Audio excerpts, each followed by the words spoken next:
Professor Athapathu, do you think we are going to have any kind of vaccine very in near future? Yes, so coronavirus COVID-19 is a vaccine preventable disease. That's what we believe. Vaccine is perhaps the best way to prevent the infection spread. So currently there are 10 which are being evaluated clinically, and out of those 10 I should mention 2 vaccines. One vaccine is mRNA vaccine. It's a vaccine which is made from the genome of the virus. It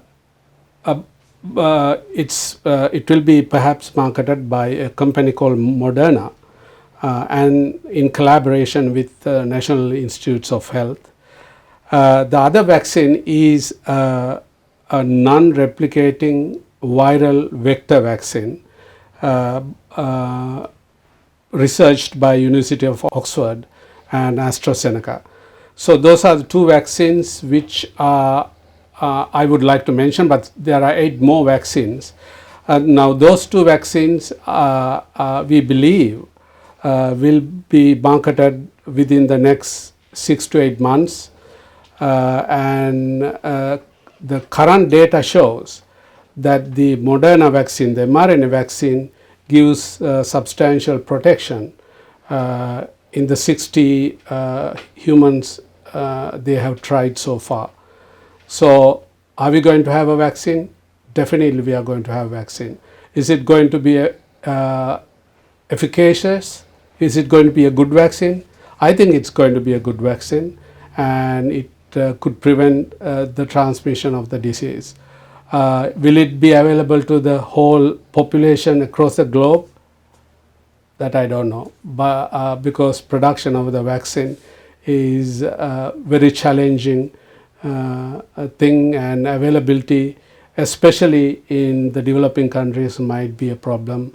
But eventually we will have a vaccine. Is the mutations of the virus going to affect the vaccine?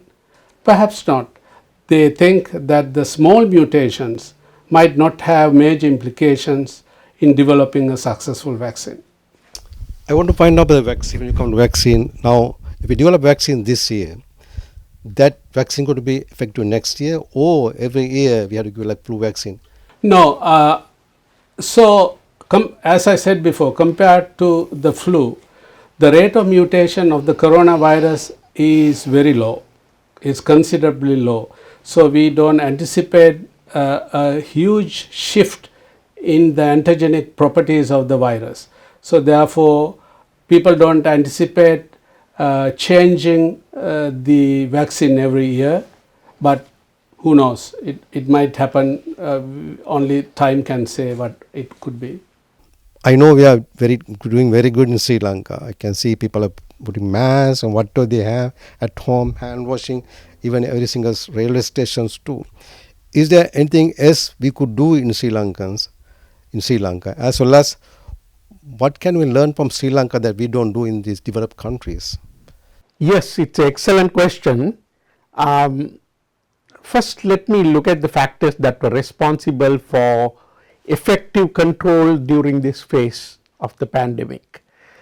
That is, the main factor is, number one, Sri Lanka has a very well structured public health system and a well trained public health workforce.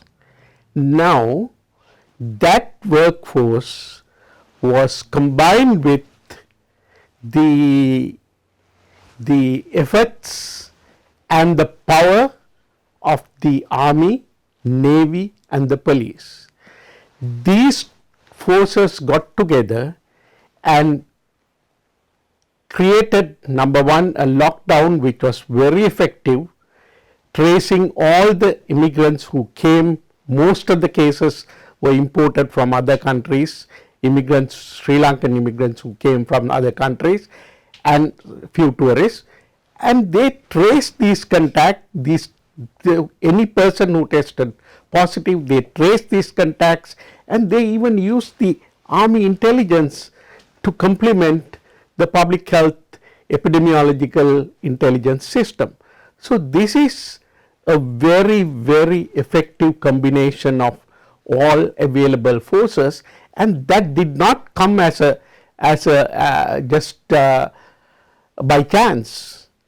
I was a consultant for the World Health Organization in 2004 tsunami in Hambantota, and I could see how the public health workers, the healthcare workers worked closely hand in hand with the army, with the navy, with the police, and we have that experience. And that was one of the worst disasters we had in Sri Lanka, resulting in almost 34,000 deaths.